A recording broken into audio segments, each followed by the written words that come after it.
Hello, this is Joan with Coffee Reviews, and today we will be reviewing day 15 of KaffeBox's Advent Calendar, featuring the Ichamama PB Washed Kenya from Bønner. And there's the container right there. And I am still working on my Norwegian pronunciation for things, looking up how to say it, as well as listening to how others say it, but it's a work in progress, so if I'm saying it very wrong, then I do apologize. I am trying on this one. The translation in English, of course, is Fire and Beans, and a little bit about the roasters. So they're based out of Porsgrunn, Norway. First time I'd ever heard of and tried their coffee was when I reviewed them on day 9 of this Advent Calendar. It was a natural Las Lajas, Costa Rica that I did enjoy quite a bit, so I was looking very forward to their coffee. And seeing as how this is a washed Kenya, pretty much on the other side of the spectrum, it's a great comparison between two very different coffees from the same coffee roaster. And before I start talking too much about this, let me put a little bit of a disclaimer for people that aren't aware. If there's one coffee I say I always have difficulty with, it's Kenyas. I'm not as good at picking out and distinguishing Kenyas from other coffees.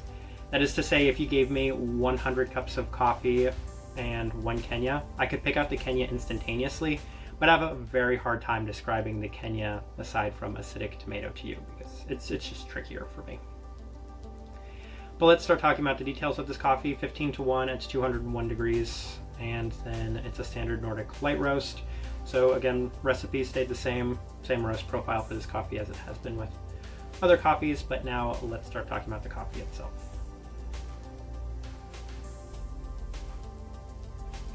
And first impression, I was pretty sure I was drinking a Kenya just from the grounds and the bloom alone. It has a very distinct taste, and I mentioned that acidic tomato, and no coffee roaster I've ever seen has actually put tomato as a flavor note on Kenyas. I think it's pretty much accepted for me that 95% of Kenyas I've ever drank have this same kind of acidic tomato taste to it.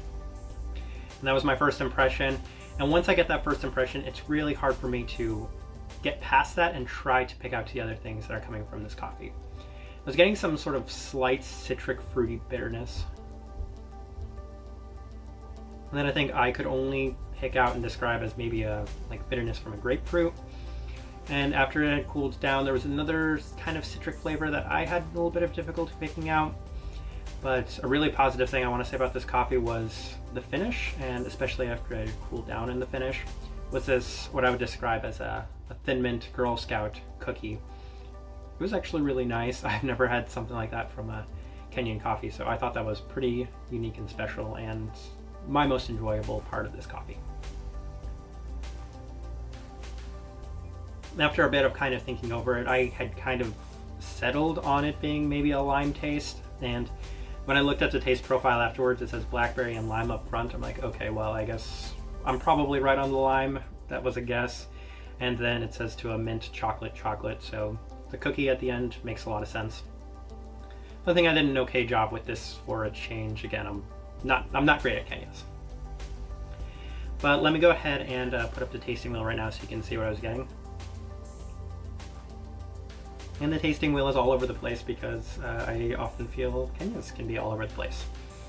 Pretty acidic. This is probably the most acidic coffee I've had out of all of the Advent Calendar coffees so far.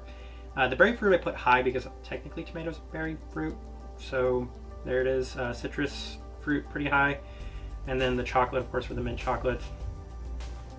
And the finish is definitely lasting. If that's going to be a Kenya, you're going to taste this for a bit.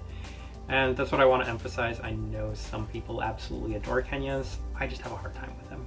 I'm just going to keep harping on that. Yeah, this wheel it looks weird, and I know it looks weird. Every time I make Kenyan wheels, they kind of look somewhat similar to this, but I mean, it's always what I get from Kenyas. So I think it's pretty clear that I didn't necessarily love this coffee, but it's more along the lines of I don't love Kenyas, and that's why I don't review too many of them on this channel. I'm always hopeful and optimistic that I will find some Kenyas, or there will be something that will change that will make me I guess appreciate them more. But every so often, I would say every 3-4 months, I do order a Kenya, and I just kind of remind myself of the experience, because I know there's some great things to Kenyas if you can get past the things that I don't necessarily like. I'm not the biggest acidic person. I don't like those red fruits too much. Like, I don't love the taste of cranberries, pomegranates, tomatoes, which are very common in Kenyan coffees. But the really nice things that you can get, some like hidden mysteries, the thin mint taste that I got, I did enjoy. So I would say, when I think about it, I like this Kenya probably more than I like most Kenyas, for whatever that's worth.